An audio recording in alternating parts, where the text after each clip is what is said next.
안녕하세요. 저는 한국외국어대학교 튀르키예 아제르바이잔학과 이나나 교수입니다. 오늘은 2006년 튀르키예 문학사상 최초로 노벨 문학상을 수상한 오르한 파묵의 작품 3개 그리고 그의 대표작인 내 이름은 빨강에 대해서 살펴보도록 하겠습니다.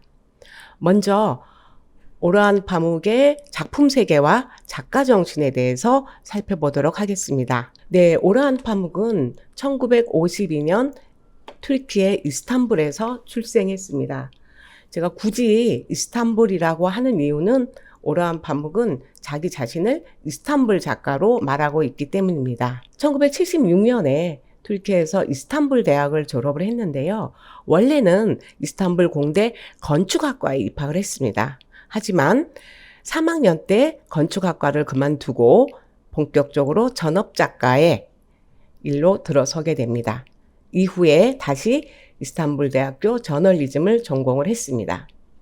오르한 파묵은 1979년에 첫 소설 제브데 씨와 아들들로 등단을 하게 됩니다. 그리고 83년에 고요한 집이라는 장편 소설로 또다시 마다랄르 소설상을 수상을 하면서 터키 문단의 주목을 받게 됩니다.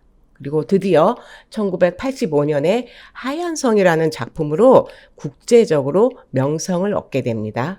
그리고 85년부터 1988년까지 미국 컬럼비아 대학교 방문 교수로 가게 되고 현재는 컬럼비아 대학교 인문학 교수로 재직 중이십니다.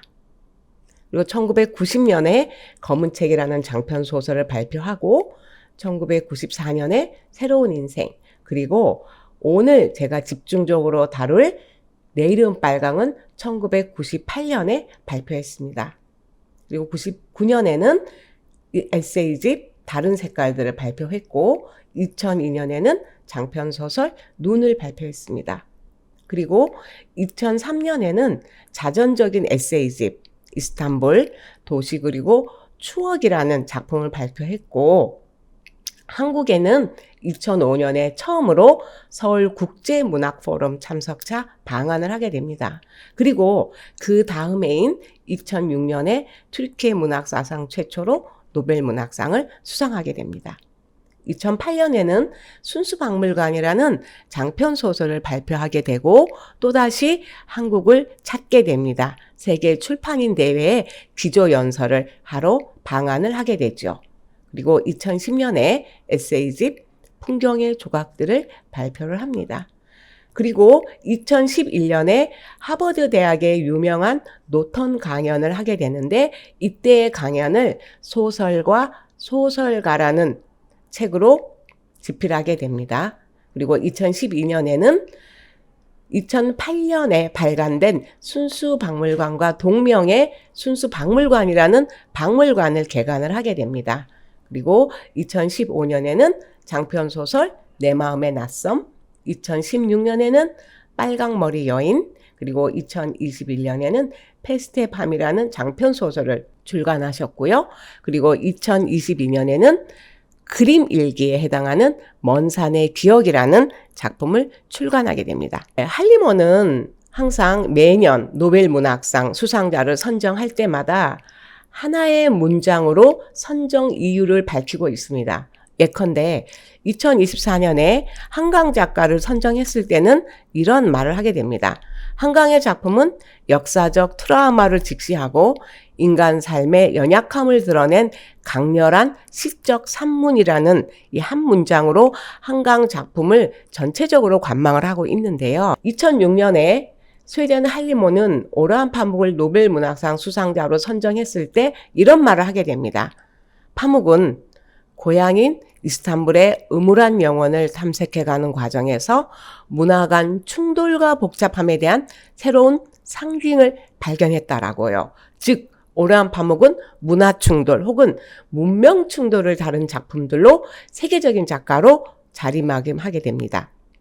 그렇다면 오르한 파묵의 작품들 중 동서양 갈등 문제를 다룬 작품은 무엇이 있을까요? 사실은 모든 작품이 그러하다고 말씀드리고 싶은데요. 일단 오르한 파묵의 문단 데뷔작인 제브데 씨와 아들들은 서양화로 인한 신구 세대의 갈등을 다루고 있습니다.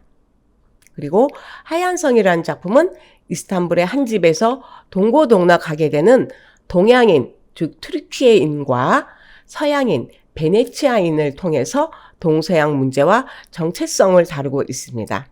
검은 책이라는 작품은 서양 문화의 유입으로 인해서 변해가는 튀르키예의 정체성 문제를 다루고 있고요. 새로운 인생은 서구 문화와 토착 문학 사이의 갈등을 다루고 있습니다. 또한 내일은 빨강은 서양화의 튀르키예 유입으로 동양화, 즉 세밀화가 소멸해가는 과정과 이로 인한 세밀화가들의 고뇌를 다루고 있고요. 눈이라는 작품은 서구 문화와 이슬람 문화가 종교 문제를 중심으로 충돌하는 모습을 다루고 있습니다. 장편소설 순수박물관은 서양 문화의 유입으로 인해서 튀르키예 젊은이들의 성적 자유와 갈등이 집약적으로 다루어지고 있습니다. 그리고 빨강머리 여인이라는 작품은 서양 고전, 즉 오디푸스 왕 이야기와 동양 고전, 즉 페르시아의 샤나메에 나오는 류스템과 시랍의 이야기를 접목해서 현대적으로 재해석한 작품입니다. 가장 최근에 발간된 장편소설인 페스트의 밤은 주민의 절반은 무슬림이고 또 절반은 기독교인이 거주하는 한 오스만 제국령 섬에서 벌어지는 전염병 상황하에 종교 간의 갈등을 다루고 있습니다. 이렇듯 오르한 파묵은 거의 모든 작품에서 동서양 문명이 정면으로 충돌하고 갈등하는 양상을 심도 있게 다루고 있다고 할 수가 있습니다. 그래서 오르한 파묵은 노벨 문학상 수상 연설 중에 이런 말을 하게 됩니다. 나는 동양과 서양 사이에서 살아가는 작가로서 그 경계에서 이야기를 발견한다 라는 말을 함으로써 자신이 동서양 문화 사이의 충돌과 갈등을 다루고 있다는 것을 다시 한번 천명을 하게 됩니다. 그렇다면은 오르한 파묵은 왜 작가가 되기로 결심을 했을까요? 오르한 파묵의 입을 통해서 한번 들어보죠. 저는 18세, 19세 제 주위에서 굉장한 분노를 느꼈습니다. 그래서 제가 분노를 느꼈던 이 주위에서 벗어나 방에 홀로 남아 이 분노에서 얻은 에너지로 무엇인가를 창조하고 싶었습니다. 근본적으로 이것이 첫 번째 이유겠죠. 두 번째 이유로는 어쩌면 저는 지독한 책벌레였는데 내가 읽은 책들처럼 무언가를 창조하고 싶었던 것. 바로 이것이 두 번째 이유라고 할 수가 있겠습니다. 그렇다면은 조금 더 자세하게 오르한 파묵의 작품들을 한번 살펴볼게요. 제브데티 씨와 아들들은 튀르키예에서 1979년에 밀리에 신문 문학상을 수상한 오르한 파묵의 문단 데뷔작입니다. 이 작품은 이스탄불 니샨타시 구역에 사는 부유한 가족 3대의 이야기를 전통적인 사실주의 경향에 입각해서 서술한 작품입니다. 그래서 이 첫 번째 작품부터 오르한 파묵은 동양적인 것과 서양적인 것의 대립과 갈등에 대한 문제 제기가 시작되었다고 할 수가 있습니다. 두 번째 작품인 고요한 집은 튀르키예에서 마다랄르 소설상을 수상을 했고 그리고 1991년에 프랑스에서 유럽 발견상을 수상을 합니다. 그러니까 젊은 작가가 두 번째 작품으로 유럽에서 권위 있는 문학상을 받았다는 것은 오르한 파묵의 그 문학 여정에서 굉장히 중요한 행보라고 할 수가 있죠. 이 작품 역시 한 가족을 중심으로 펼쳐지는 튀르키예의 역사적, 사회적 변청사를 다루고 있습니다. 세 번째 작품인 하얀성은 오르한 파묵의 문학적인 명성이 국내외로 확산되는 중요한 작품이었고 그 당시에 17개 국어로 번역이 됐습니다. 이 작품이 영어로 번역되었을 때 뉴욕타임즈 북 리뷰에서는 이런 말이 있습니다. 동양의 세벌이 떠올랐다. 튀르키예 작가 오르한 파묵. 굉장한 극찬이라고 할 수 있는데 사실 뉴욕타임즈 북 리뷰에 어떤 작가의 작품이 소개된다는 것은 이 작가는 이제는 세계 문단에서 중요한 작가로서의 입지를 굳힌다는 증명이기도 합니다. 이 작품은 서양 학문에 대해서 많이 알고 있는 베네치아인이 나폴리로 가는 도중에 오스만 제국 해적의 포로로 잡힌 이후에 그가 이스탄불에서 보낸 40년간의 이야기를 다루고 있습니다. 그런데 이 작품에서 저희가 약간 관심을 갖고 지켜볼 것이 오라한 파묵의 작품에는 예컨대 추후에 제가 설명할 새로운 인생이나 검은 책 중에서 공통적으로 다루고 있는 것이 도플갱어 문제, 즉 분신 모티브 이야기입니다. 서로 꼭 닮은 서양인 노예와 오스만 투리코인 주인이 정체를 바꾸어서 상대방의 나라에서 정착하게 되는 이러한 이야기가 주요 골자를 이루고 있습니다. 1990년에 장편소설 검은 책이 발간이 됩니다. 그래서 이 작품이 발표된 이후에 국내에서 관심이 폭발하게 됩니다. 오라한 파묵은 천재다. 그는 하나의 제국이다. 라는 등의 이런 찬사가 이어진 작품인데요. 소설의 내용은 변호사 갈립이 갑자기 종족을 감춘 아내 류야의 행방을 찾기 위해서 이스탄불 구석구석을 뒤지는 이야기입니다. 근데 이 작품 역시 나중에는 갈립과 제랄이 서로의 신분을 바꾸는 도플갱어 이야기가 또 주제로 다루어지고 있습니다. 1994년에 발표된 새로운 인생. 이 작품은 첫 번째 문장으로서 10만 부가 팔린 작품인데요. 첫 번째 문장이 어느 날 한 권의 책을 읽었다. 그리고 내 인생이 송두리째 바뀌었다라는 주인공 오스만의 고백으로 시작이 됩니다.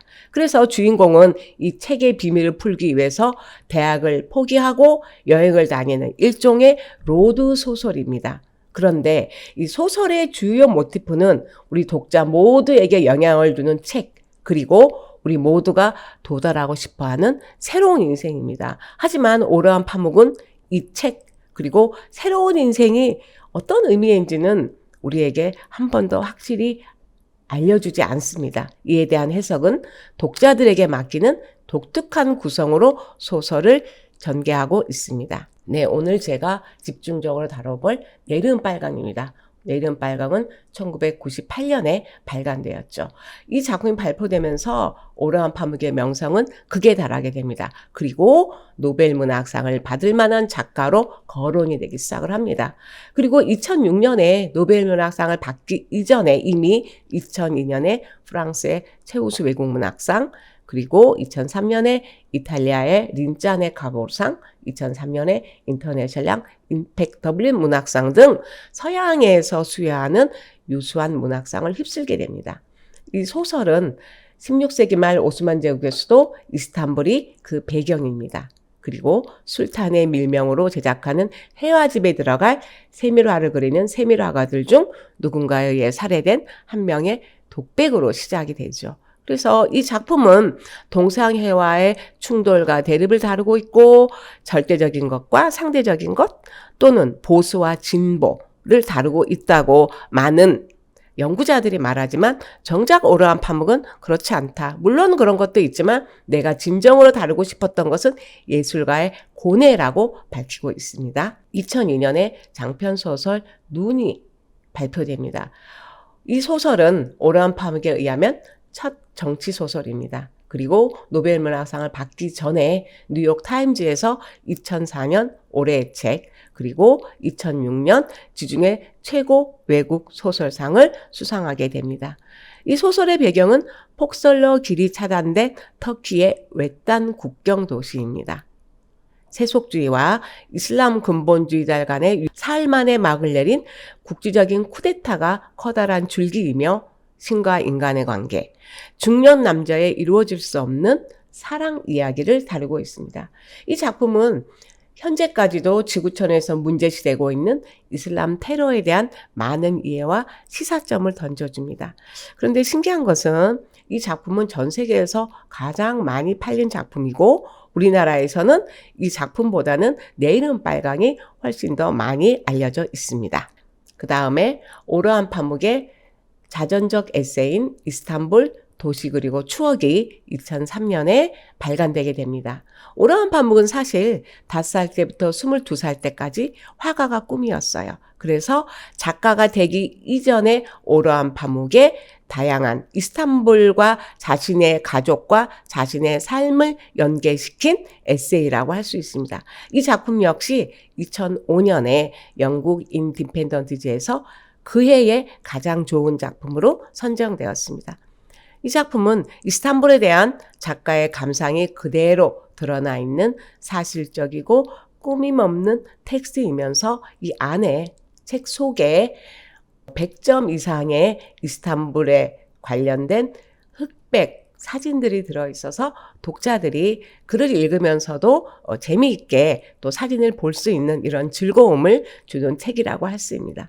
이 책의 가장 중요한 특징은 이스탄불이라는 도시가 세계적인 작가가 된 한 인물의 영혼에 어떤 영향을 미쳤는지에 대해 알려주는 실증적인 텍스트라고 할 수 있습니다. 노벨문학상 이후에 발표한 첫 번째 작품은 순수박물관이라고 할 수 있습니다. 아마도 노벨문학상의 후광일지는 몰라도 이 작품은 출간 일주일 만에 튀르키예에서 10만 부가 판매됐습니다.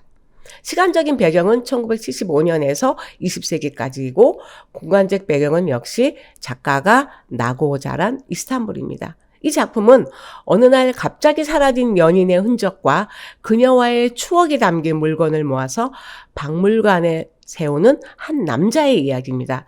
이 작품에 굉장히 중요한 특징이 있는데 그것은 소설가 동명의 박물관이 건립되었다는 것입니다. 지금 화면에서 볼 수 있듯이 순수 박물관입니다. 이 순수 박물관은 소설에 나오는 여자 주인공이 살았던 그 주소와 일치하고 있습니다. 내부를 잠깐 살펴볼까요? 내부는 이러합니다. 4층으로 이루어진 건물이고요. 이 안에는 이 박스들이 이렇게 있는데요. 이 박스들이 소설의 챕터와 동일합니다. 그래서 각 챕터에 서술되어 있는 오브제들이 이 진열장 안에 전시되어 있는 이런 컨셉으로 구성된 박물관이라고 할 수 있습니다.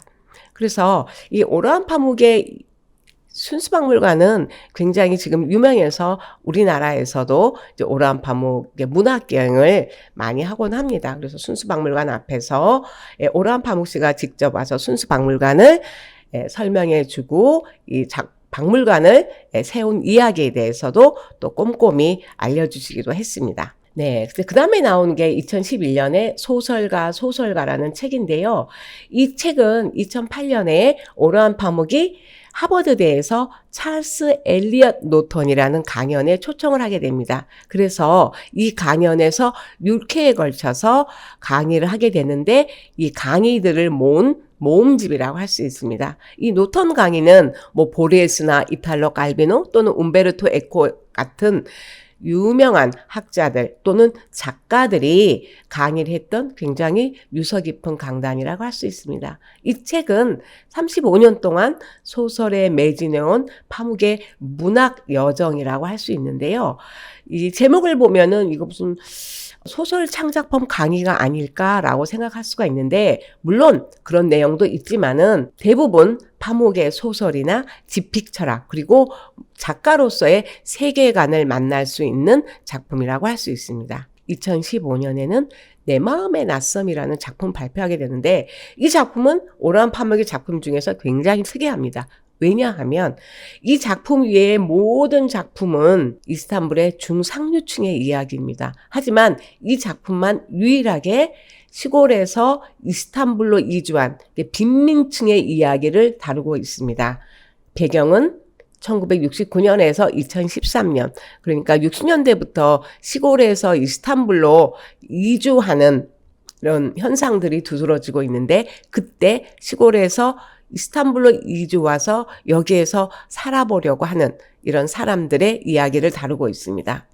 현대적인 서사시로 쓴 사랑 이야기라고 할 수 있는데요. 보자라고 터키에 그 약간 알코올기가 들어가 있는 음료가 있어요. 그래서 그 보자라는 음료를 파는 메블루트가 3년 동안 연애 편지를 쓴 후 납치한 연인과 결혼해서 이스탄불에 살아가는 이야기입니다.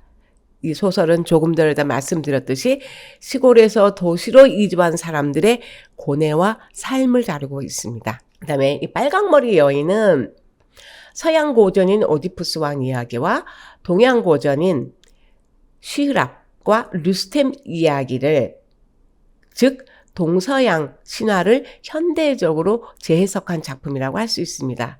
오디푸스 이야기 여러분도 아시겠지만은 아버지와 아들의 관계를 다루고 있잖아요. 그래서 아버지의 부재와 권위와 복종과 순정과 반항 등 이 두 가지 대표적인 고전을 현대적으로 재해석한 작품이라고 할 수 있습니다.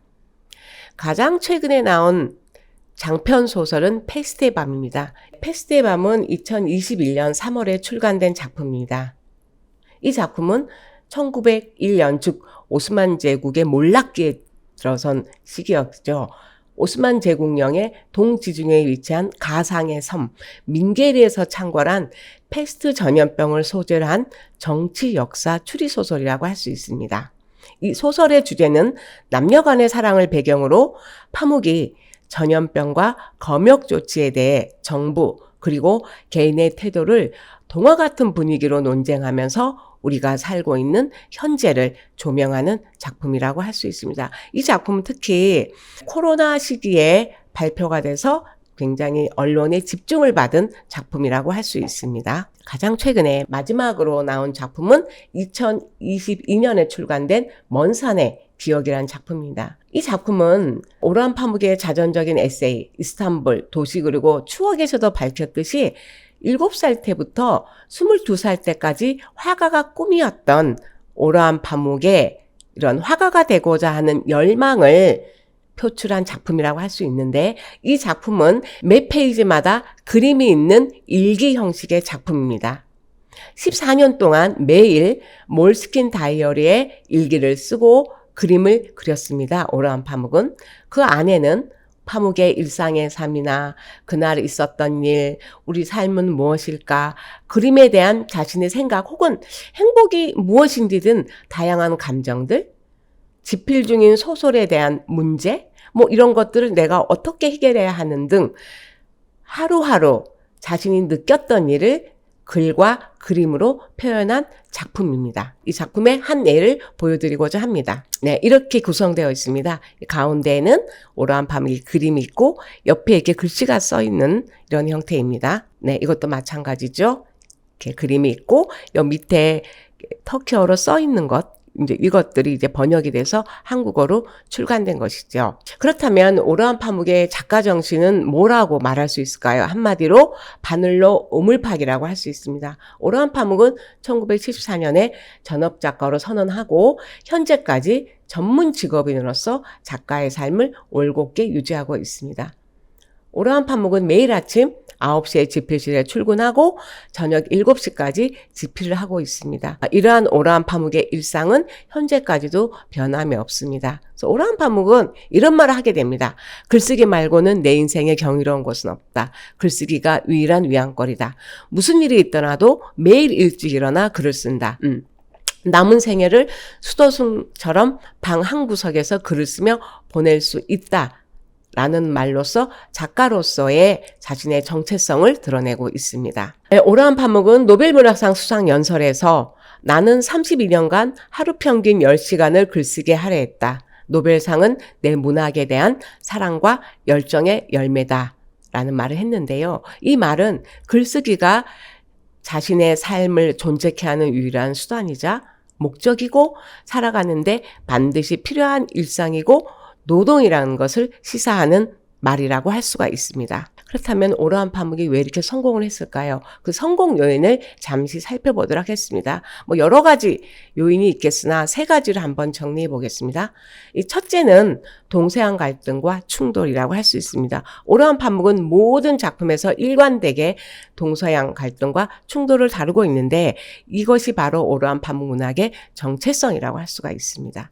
그리고 또 모든 작품에서는 주인공들이 겪는 전체성 혼란과 자아 찾기, 즉 나는 왜 나인가, 나는 나 이외에 다른 사람은 될 수 없는가, 이런 거에 대한 질문을 던지고 있습니다.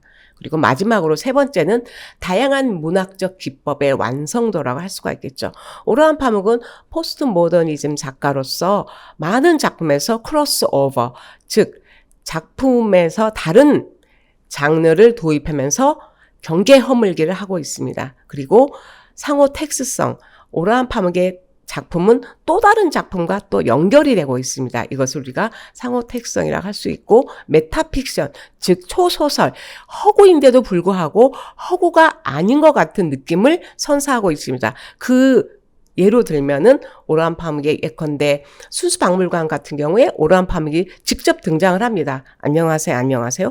저는 오로한 파묵입니다. 라고 등장을 하고, 눈이라는 작품에서도 또 오로한 파묵이 작가로서 등장을 합니다. 그래서 많은 작품에서 오로한 파묵이 직접 등장을 하기 때문에 이것은 허구가 아닐 수도 있다는 이런 독자들에게 착각을 불러일으키는데 사실은 허구이죠. 우리가 이런 것을 메타픽션이라고 하는데 메타픽션 기법을 오로한 파묵은 자신의 많은 작품에서 적용하고 있습니다. 그 다음에 다성학 소설, 즉 목소리가 많은 소설이라고 할 수 있는데 이제 대표적인 게 내 이름은 빨강이라고 할 게 있었겠죠. 모든 챕터마다 주인공들, 말하는 사람들이 달라집니다. 그래서 목소리가 많은 소설, 이 다성학 소설이라고 할 수 있습니다.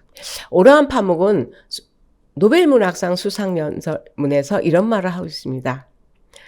우리는 세계의 변방에 살고 있다는 슬픔을 가지고 있다는 것이죠. 하지만은 이런 주변부에 있다는 분노에서 비롯된 상처와 고뇌, 하지만 언젠가는 우리가 쓴 것들이 읽히고 이어될 거라는 신념을 가지고 사람들은 세계 어느 곳에서나 닮아 있다는 이런 낙관적인 믿음으로 창작 활동을 지속해서 세계적인 작가의 반열에 오르게 됩니다. 그래서 오로한 파묵 노벨문학상 수상연설문에서 이런 말을 합니다. 나는 예전에 작품을 쓸 때 형식은 서양을 따르더라도 트리키의 이야기를 하려고 노력했다. 하지만 이제는 그런 문제를 뛰어넘었다. 진짜 작가는 마음속에 있는 사실을 쓰는 것이지 소재가 지역적인지 국제적인지는 상관이 없다. 라고 생각한다. 이 말은 주변부나 중심부에 대한 고민보다는 마음속에 우러나오는 진정성 있는 작품을 쓰는 것이 중요하다는 것을 강조하는 말이라고 할 수가 있습니다. 그래서 오로한 파묵은 젊은 시절에 튀르키예를 변방으로 인식하고 독서뿐만 아니라 글쓰기를 통해서 이스탄불의 삶에서 벗어나 서양으로 여행을 했었지만 이제 제게 있어 세계의 중심부는 이스탄불입니다. 라고 단언하면서 자신의 문학과 삶의 중심부가 이스탄불이라는 점을 강조하고 있습니다. 특이한 것을 여러분과 좀 공유하고 싶은데요. 오로한 파묵은 현재 컬럼비아 대학교 교수이고 물론 컴퓨터도 굉장히 잘 다루시죠. 하지만 여전히 만년필로 작업을 하고 계십니다. 그리고 이것은 오로한 파묵의 여름 집필실인데요. 제가 이제 오로한 파묵의 번역가로서 이제 방학 때마다 오로한 파묵실을 방문해서 함께 제가 현재 번역하고 있는 작품들에 대해서 이해하지 못한 부분들을 오로한 파묵 씨에게 또 질문하고 이러한 공동 작업을 하고 있는 모습이라고 할 수 있습니다. 네, 그리고 이제 곧 10월에 이제 여러분도 아시겠지만 EBS의 위대한 수업이라는 프로그램이 있는데요. 이제 거기에서 오로한 파묵이 출연을 하게 됩니다. 이번 강의에서 제가 중점적으로 다룰 내 이름 빨강에 나타난 소설과 회화의 경계 허물기에 대해서 말씀드리고자 합니다. 목차는 생략하겠습니다. 이 소설은 이슬람의 전통 화법인 세미라에 관한 이야기입니다. 그래서 본격적으로 소설에 대해서 이야기 나누기 전에 세미라가 무엇인지 잠시 살펴보고 넘어가겠습니다. 이 세미라는 축소형, 축도, 중세 고본의 장식, 소형의 밀화, 미세화라는 의미인데요. 이슬람 회화의 개화기를 대표하는 화법이라고 할 수 있습니다. 그래서 이 세미라는 종교 서적의 사파나 장식에 많이 이용되었고요. 처음에 이 사파는 교리를 보다 잘 이해하게끔 하는 보조수단이었습니다. 왜냐하면 그 당시에 글을 아는 사람들이 적었기 때문에 문맹인 신자들에게 교리를 보다 다 전달하는 수단으로서 종교적인 목적으로 사용이 되었습니다. 그렇다면 세미라는 현재 이 소설이 배경이 되고 있는 오스만 제국에 어떻게 전파가 되었을까요? 사실 첫 이슬람 세미라는 실종이 되어 있습니다. 그래서 위구르 회화와 세미라 스타일은 시간의 흐름에 따라서 크게 변하지 않고 15세기 중반까지 지속되었는데요. 이 세미라는 이런 실크로드 지역, 중앙아시아에서 서쪽으로 이동해서 파키스탄, 이란, 그리고 현재 튀르키예 땅인 아나톨리아에 전파가 됩니다.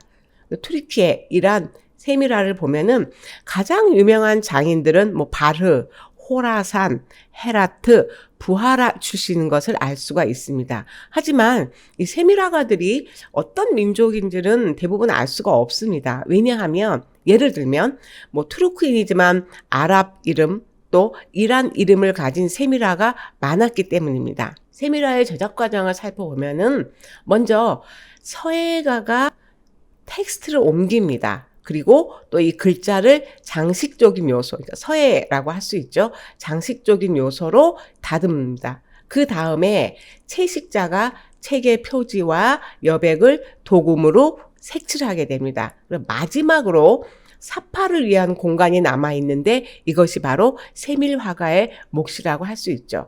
이렇듯이 서예가가 빈칸을 남겨놓고 나중에 화가 혹은 사파가가 그 빈칸에 채우는 것이 세밀화에서 통상적인 관행이라고 할 수가 있습니다. 이슬람권에서의 미술을 한번 살펴보면요. 이슬람권의 미술사를 볼 때 15세기에 이르기까지 회화와 조각의 전통을 찾아보기가 어렵습니다. 그 이유는 이슬람교에서는 생명을 지닌 사람이나 동물의 형상을 표현하는 것을 불경시해왔기 때문입니다. 그래서 이슬람교의 경전인 코란에는 이에 대한 언급은 없으나 예언자 모하메드의 언행록을 기록한 하디스에는 이러한 구절이 있습니다. 그림을 그리는 자는 최후 심판의 날에 정죄를 받을 것이다. 즉 이슬람에서 이렇게 그림을 그리는 것을 금지해왔기 때문에 우주와 신의 세계를 추상한 기하학적 디자인이나 식물과 꽃의 형상을 차용해서 추상적인 선으로 표현한 문양 등이 이슬람 회화의 대부분이었습니다. 그 이스탄불에 블루모스크라는 사원이 있는데 이 안에 내부를 들어가 봅시다. 그렇습니다.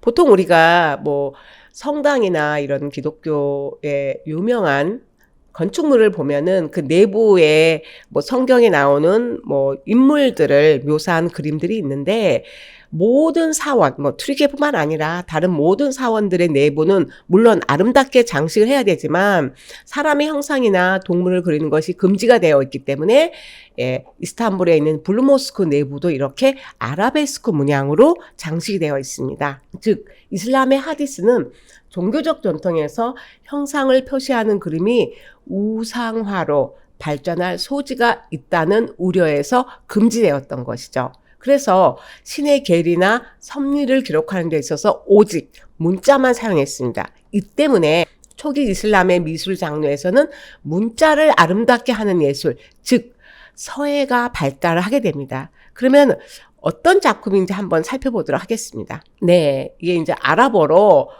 알라흐라는 뜻이죠. 네, 신이라는 뜻이, 이 신이라는 뜻을 이렇게 건조하게 쓰기보다는 이렇게 튤립을 그리면서 장식하는 이런 서예가 발달하게 됐습니다. 다른 그림도 한번 볼까요? 네, 마찬가지입니다. 항상 중앙에 알라흐라는 신이라는 글이 있고 그 이외에 아름다운 꽃으로 장식을 하거나 옆에 있는 그림 같은 경우는 사실은 새의 모양 같지만 이거 다 아랍 문자입니다. 이것도 어떤 건물의 현판이고요. 이것도 봅시다.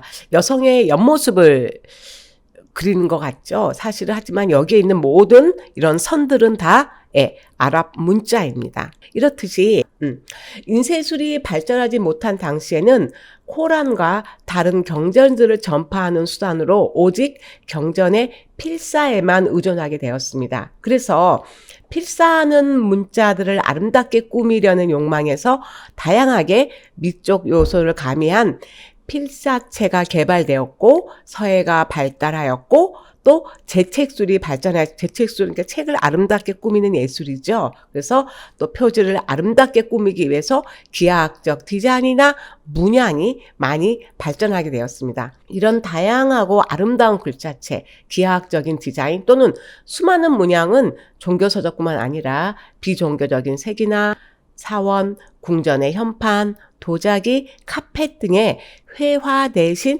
사용하게 되었습니다. 그렇다면은 이 투르크 세계의 세밀화가 어떻게 들어왔을까요? 잠시 살펴보도록 하겠습니다.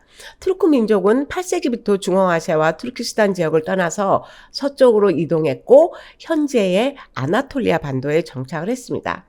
이 정착지에서는 다양한 고대 문명, 그리스 문명, 로마 문명, 비잔틴 문명 이런 문화들의 동화되어 가면서 유목민으로서의 투르크 민족의 고유성과 이슬람적 정체성을 유지를 하게 됩니다. 즉 중앙아시아에서 발원한 투르크 민족 고유의 해화와 정착지역의 외래 해화가 혼합되어 투르크 민족의 독특한 미적 요소가 창출되기 시작을 합니다. 한편 중요한 문제가 있는데요.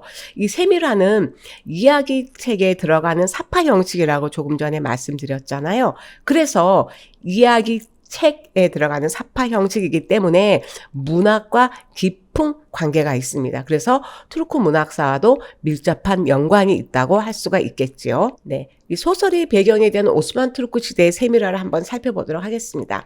오스만 제국의 세밀화의 대부분은 역사적인 사건이나 궁전의 의식 혹은 전쟁과 관련된 소재가 주를 이뤘습니다. 왕의 서 또는 레분이라는 세밀화가 그린 베르베의 축제서 등이 대부분인데요. 이 세밀화가들은 이러한 그림을 그릴 때 사건이 일어났던 장소에 자신들이 있었는지 혹은 나중에 그 사건에 대한 필사본을 읽고 알았던지 이거와 상관없이 사실적인 묘사에만 치중을 하게 되었습니다. 당시에 그린 그림을 한번 살펴볼까요? 네, 술탄을 이렇게 아련하는 신하들의 모습이 그려지고 있죠. 이건 굉장히 유명한 작품입니다. 레부니의 베르비의 축제서입니다. 그러니까 오스만 제국 당시에 여기 술탄이 이렇게 또는 술탄 아니라 고위 관직에 누군가가 앉아 있고 여기 신하들이 있고 이 앞에는 그러니까 축제를 벌이죠. 여기서 이렇게 줄타기라는 광대가 보이고 밑에 여러 사람들이 즐기는 모습이 보입니다. 네, 여기도 마찬가지죠. 사람들이 광장에 모여 있고 또는 누군가가 맛있는 걸 이렇게 파는 이런 것들을 뒤에서 관망하고 있는 모습들입니다. 이것은 오스만 제국의 메흐테르라는 군악대입니다. 전쟁 때는 이 군악대가 먼저 나가서 적의 사기를 떨어뜨리죠. 여러분이 조금 전에 보셨던 이 모든 것들이 세밀화라고 할 수가 있습니다. 네, 이슬람 예술 세밀화는 독립적인 예술 양식이라기보다는 주로 텍스트에 대한 부연 설명을 해주는 요소로 사용되었습니다. 그래서 이 세밀화는 화집으로 모아지기도 했고 물감, 금박, 음박 기술을 사용해서 그렸고 빛, 그림자 그리고 부피감을 반영하지 않은 작은 크기의 그림이었습니다.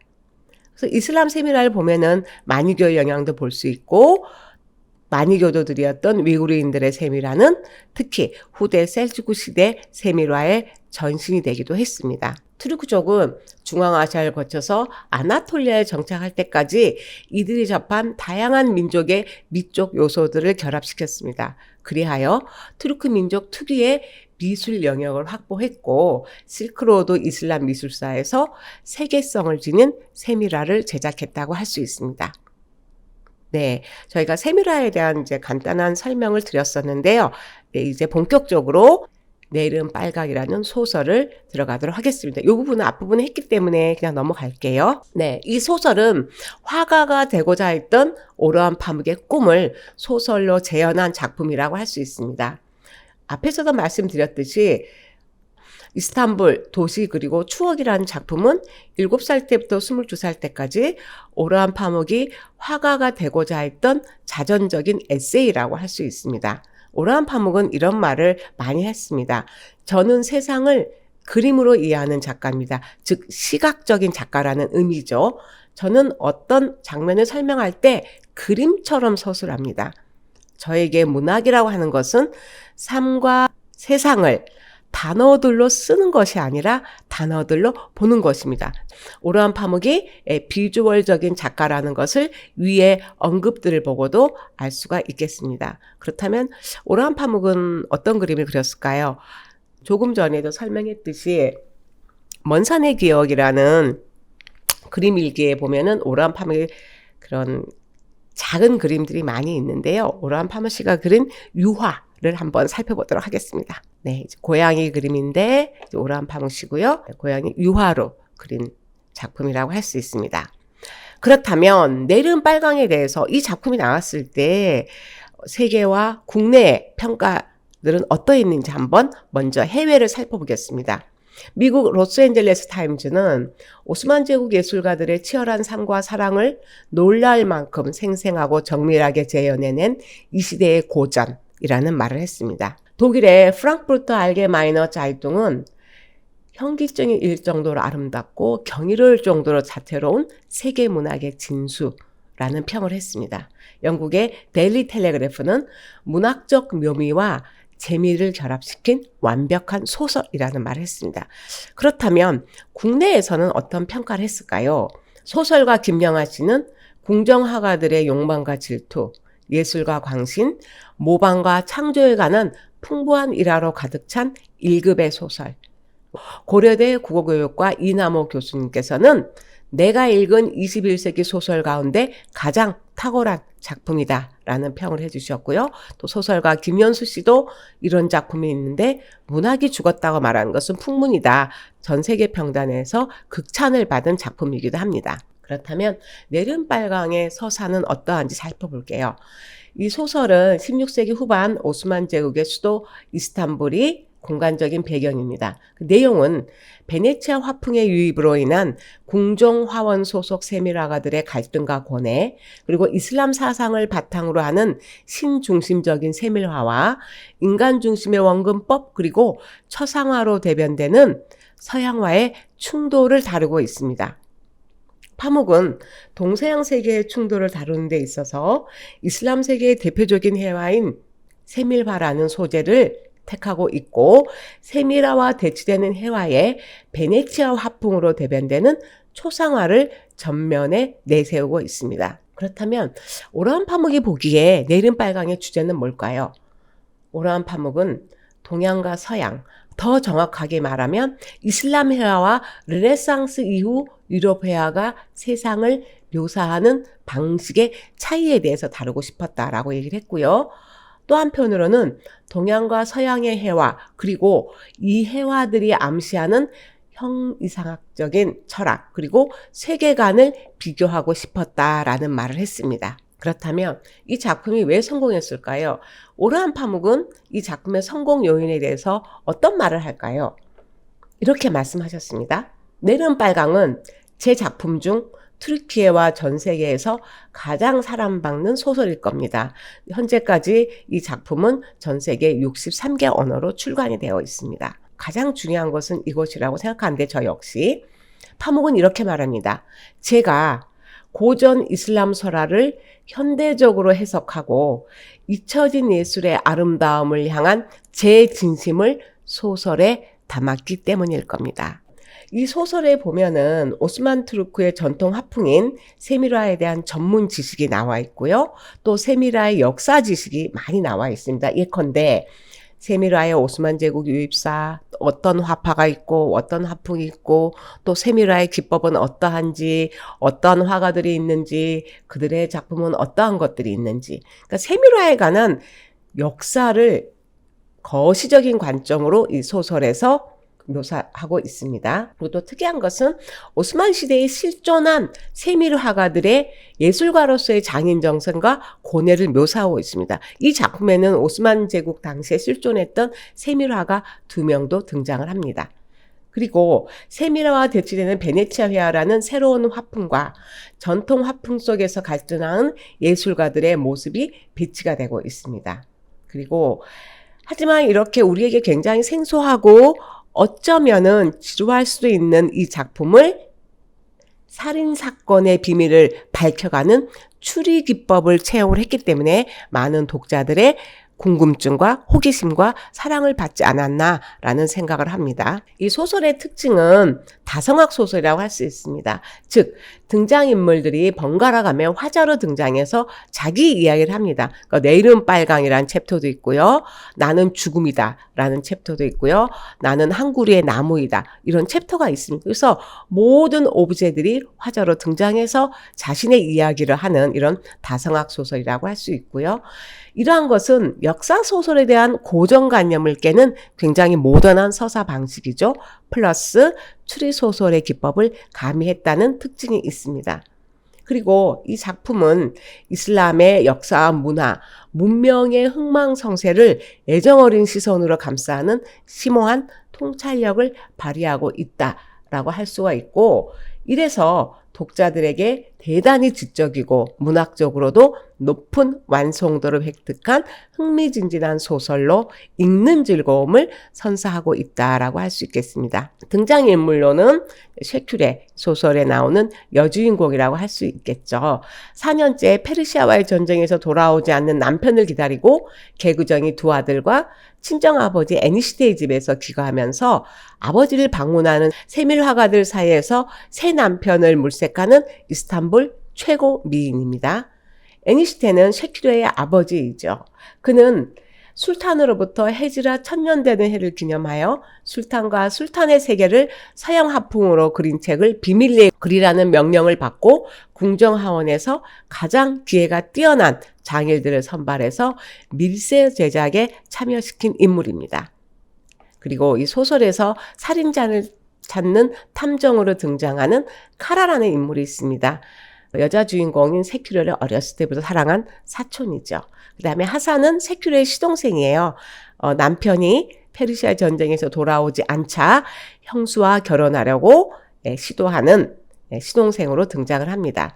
그리고 이 오스만은 세밀화가들의 아버지격인 화원장이고, 그리고 세밀화가들이 등장합니다. 엘레강스, 나비, 올리브, 황새. 오라한 파묵의 모든 작품은 동서양 갈등을 다루고 있다고 했는데요. 이 소설에서는 동서양 회화에 대한 갈등을 다루고 있습니다. 그래서 동양 회화, 즉 세밀화와 서양 회화, 베네치아 화풍을 대표하는 초상화의 차이점을 한번 살펴보도록 하겠습니다.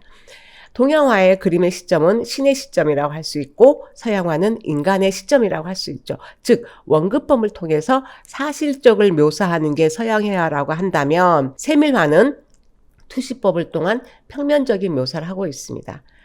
동양화는 이야기의 일부로서의 그림이지만 서양화는 물질 세계를 묘사하고 있죠. 동양화는 종교적이고 서양화는 현세적인 사실을 반영하고 있습니다. 조금 전에 말씀드렸듯이 세미나가 어떤 사파이고 어떤 이야기가 있어야 한다 그랬잖아요. 세밀화는 기록이 중요한 모티브라고 한다면은 서양화는 창작이 중요한 모티브입니다. 그리고 세밀화는 기억에 의존하여 그림을 그린다고 한다면 서양화는 눈에 보이는 것에 의존해서 그림을 그립니다. 이 소설에서 동양 회화를 지지하는 세력은 화원장 오스만이고 서양 회화를 지지하는 지리 세력은 애니시테 에펜디입니다. 그리고 동양화는 많은 세밀화가들이 하나의 작품에 동참하기 때문에 서명이 있을 수가 없습니다. 그래서 서명이 없고 서양화는 서명이 있죠. 그리고 조금 전에 말씀드렸듯이 이 세밀화는 여러 명이 같이 그리기 때문에 한 작품의 통일성이 중요합니다. 그래서 개성은 결함으로 간주가 되고 서양화에서는 개성이 중시가 되죠. 제가 내일은 빨강에서 다루고 싶은 문제는 소설과 회화의 경계 허물기입니다. 조금 전에 말씀드렸듯이 크로스오버라고 할 수도 있고 또 이것을 경계 허물기라고도 표현할 수 있는데요. 그 이유는 오라한 파묵이 이 작품을 이야기를 그림으로 묘사하는 새로운 글쓰기를 실험했기 때문입니다. 소설 속에도 이것을 증명하는 글들이 나오는데 1권 20쪽에 보면, 만약 제가 겪은 일을 책으로 쓴다면 제 아무리 세밀화의 거장이라도 결코 그 내용을 모두 그림으로 표현할 수 없을 것이다. 또한 2권 333쪽에 보면 그려지지 못할 이야기를 어쩌면 글로 쓸 수 있을 거라고 여겼기 때문에 제 아들 오르안에게 말해주었습니다. 즉 이 작품은 이야기를 그림으로 완전히 녹여내지 못한 아쉬움을 다시 글로 재현할 수 있을 거라는 바람을 시사하고 있죠. 이야기와 그림이 메비우스의 띠처럼 앞뒤의 구별 없이 서로 맞물려 있는 상태의 작품이라고 할 수가 있습니다. 그렇다면 구체적으로 경계 허물기 사례를 한번 살펴보도록 하겠습니다. 첫 번째는 소설의 전체적인 구도가 회화와 같습니다. 한 폭의 대형 세밀화에 등장하는 사람, 악마, 말, 동전, 나무, 쇠, 수도승들이 다 말을 합니다. 예컨대 챕터의 이름이 이러합니다. 저는 한 그루의 나무입니다. 저는 금화올시다. 내 이름은 빨강. 저는 말입니다. 또한 세밀화의 투르크 세계로의 유입사, 화파 및 화풍, 세밀화의 기법, 화가들과 그들의 작품에 대해서 언급을 하고 있습니다. 예컨대 작품 속의 어느 장면은 과거에 존재하는 세밀화의 장면을 그대로 대체하고 있습니다. 읽어보도록 하겠습니다. 이 권의 228쪽에서 229쪽에 휴스레브가 밤에 말을 타고 시린에게 가서 그녀를 향한 사랑으로 애태우며 기다리는 장면이지. 위쪽 창가에 있는 연인 시린은 고개를 숙이고 있지만 매우 자랑스럽다는 표정이야. 고개는 약간만 서로를 향하고 있지만 몸은 반이나 우리 쪽으로 돌아서 있어. 도대체 이 작품은 어떤 작품을 이렇게 글로 묘사한 걸까요? 바로 이 작품입니다. 또 다른 경계 허물기의 사례를 살펴보겠습니다. 섬세하게 그려진 벽과 창틀의 장식, 졸린 목에서 새어나오는 고요한 비명의 빛깔을 닮은 붉은 카펫의 구김살, 살인자가 당신을 죽일 때 보이는 역겨운 맨발과 그가 잔인하게 밟고 서 있는 이불의 화려하고 멋진 노란색과 보라색 꽃 문양 등 이 작품은 휴스레브의 사례라는 굉장히 유명한 작품입니다. 그래서 오르한 파묵의 이 묘사를 읽으면서 우리가 이러한 세밀화를 떠올릴 수 있다는 거죠. 이제 이슬람 세밀화에서 가장 유명한 작품이 이제 등장합니다. 예컨대 휴스레브가 한밤중에 호수에서 목욕하는 시린을 보는 장면을 그린 세밀화가들은 대부분 네자미의 시를 읽지도 않고 그 연인들의 옷과 말을 자기들 멋대로 색칠하는 바람에 우스운 꼴이 돼버렸다는 말을 빼놓지 않았다. 성극기 전문가 나스르는 티무르의 아들 시대부터 전해 내려오는 네자미의 오부작 장편 서사시 함세의 한 장면, 즉 목욕하는 시린을 훔쳐보는 휴스레브를 묘사한 그림을 복원하는 중이라고 했는데 내가 보기에 오히려 그림을 망치고 있었다. 휴스레브가 달빛 아래 목욕하는 시린을 훔쳐보는 장면. 소설에서 목욕하는 시린을 훔쳐보는 휴스레브라는 언급이 정말 많이 나오는데요. 그 작품은 바로 이러합니다. 회화 이슬람 세밀화에서 가장 뛰어난 걸작이라고 평가받는 작품이기도 합니다. 이 작품이. 그리고 조금 전에도 제가 말씀드렸듯이 이 소설에서는 실존했던 세밀화가들이 등장합니다. 바로 이 소설의 살인자로 등장하는 올리브라는 화가인데요. 실제 이름은 벨리잔입니다.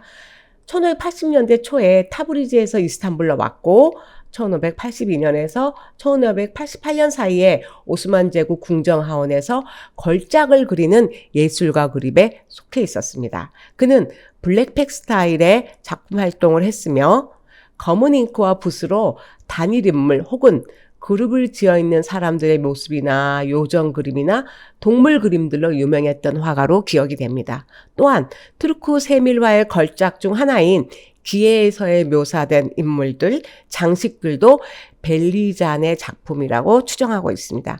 벨리잔의 작품을 한번 볼까요? 네, 이거는 현재 토카프 궁정 박물관에 소장되어 있는 벨리잔의 작품이기도 합니다. 네, 그렇다면 제가 지금까지 설명한 내용들을 한번 정리해 보도록 하겠습니다. 내일은 빨강은 포스트 모더니즘적인 글쓰기로 16세기 세밀화에 얽힌 이야기를 복원해낸 실험작이라고 할 수 있습니다. 파묵은 자신이 이야기하고자 하는 것을 독자에게 전달하기 위한 방법으로 세밀화에 등장하는 소재들을 내세워 한 폭의 세밀화로 완성하는 독특한 구성법을 택해서 소설을 회화로 재현하려는 시도를 한 것으로 추정됩니다.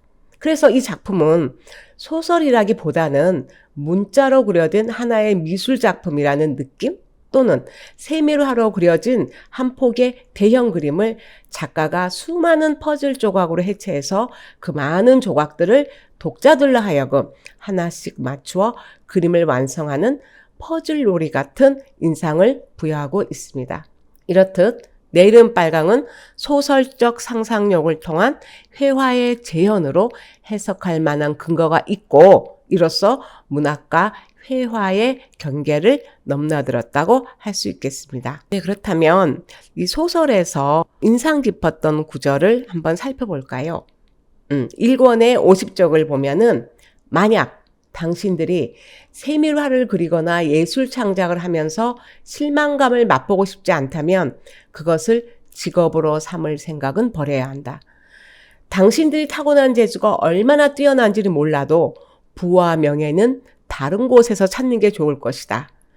재능과 노고에 대해 충분한 대가를 받지 못한다는 이유로 예술에 등을 돌리는 일이 없도록 하기 위해서 말이다. 파묵의 많은 연구자들이 이 작품 역시 동서양 문제를 양 문명의 회화의 충돌과 갈등을 중심으로 다룬 작품이라고 분석을 했지만 파묵 자신은 그것보다는 시대적 정치적 변화 속에서 갈등하고 변민하며 자신의 정체성을 찾아가며 장인 정신을 구현한 예술가의 고뇌를 다루고 싶었다고 말합니다.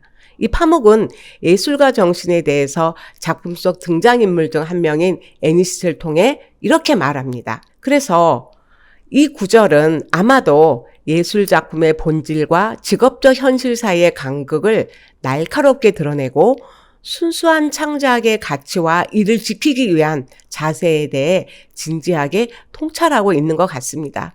예술을 직업으로 삼는 데 따르는 현실적인 어려움과 또 실망을 강조하기도 합니다. 아무리 뛰어난 재능과 노력 그리고 열정이 있어도 예술 분야에서 금전적인 보상이나 사회적 명성을 얻는 것은 쉽지 않다는 점을 또 직설적으로 말하고 있죠.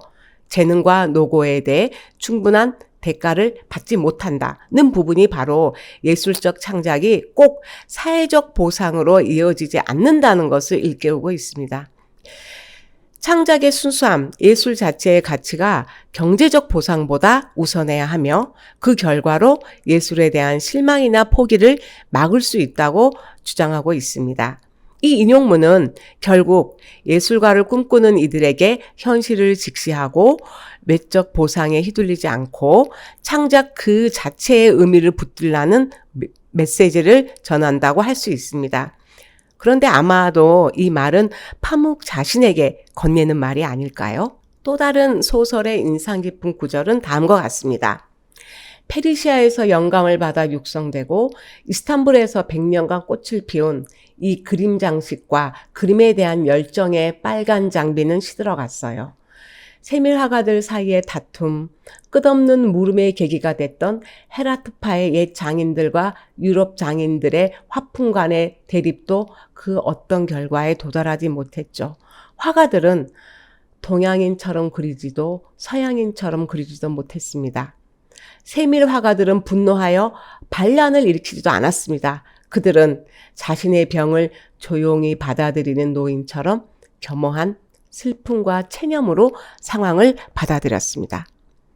네, 전통적인 화풍을 고수하는 것과 새로운 화풍을 받아들이는 것, 신성모독적인 것과 예술적인 것 사이의 격렬한 논쟁은 결국 세밀 화가들의 희성을 불러오고 서양 화풍의 적극적인 도입에 앞장섰던 애니스테조차 살해당함으로써 이야기는 점점 피투성이로 변해가고 결국 세밀화의 몰락을 맞이하게 됩니다. 조금 전에 이 인용문은 오스만 제국 세밀화의 역사와 예술가들의 내면을 섬세하게 드러내는 대목이라고 할 수 있습니다.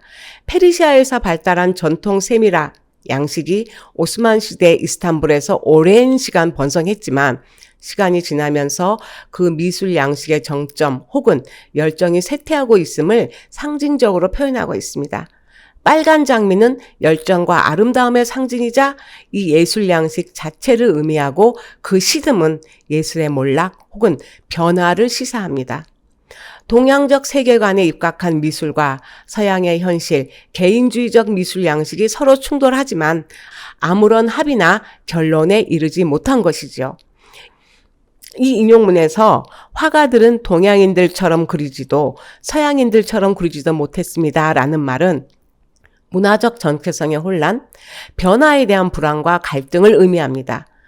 소설에서 세밀 화가들은 자신만의 확고한 화풍을 정립하지 못하고 두 세계의 경계에 머물러 방황합니다. 세밀 화가들은 분노하며 반란을 일으키지도 않았습니다. 그들은 자신의 병을 조용히 받아들이는 노인처럼 겸허한 슬픔과 체념으로 상황을 받아들였습니다. 라는 의미는 혁명이나 반란 대신 고요한 체념과 수용의 태도를 보였다고 할 수 있는데요.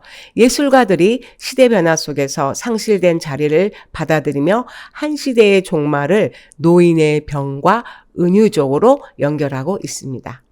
왜 소설의 제목이 내름 빨강일까요?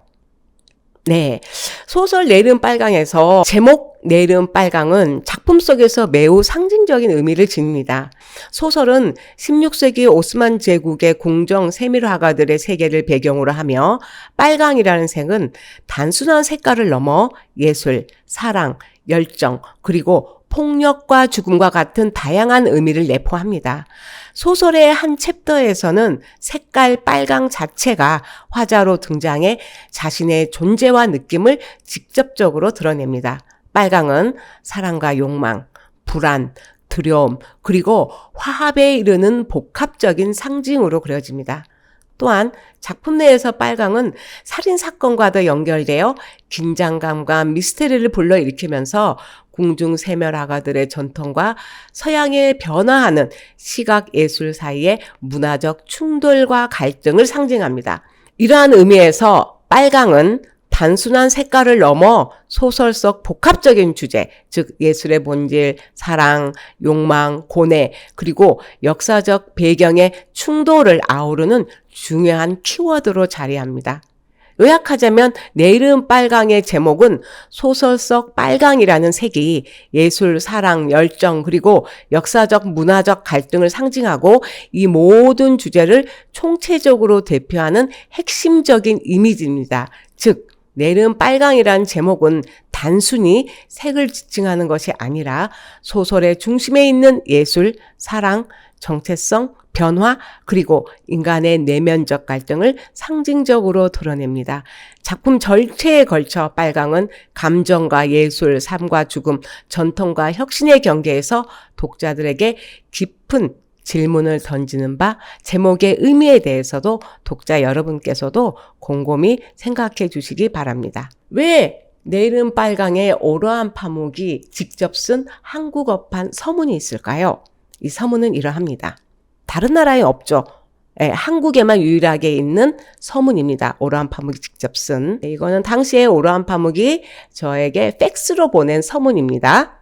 네, 이런 의미입니다. 내름 빨강은 인생과 예술, 사랑, 그림, 그리고 다른 많은 것들에 대한 저의 생각을 담고 있는 소설입니다.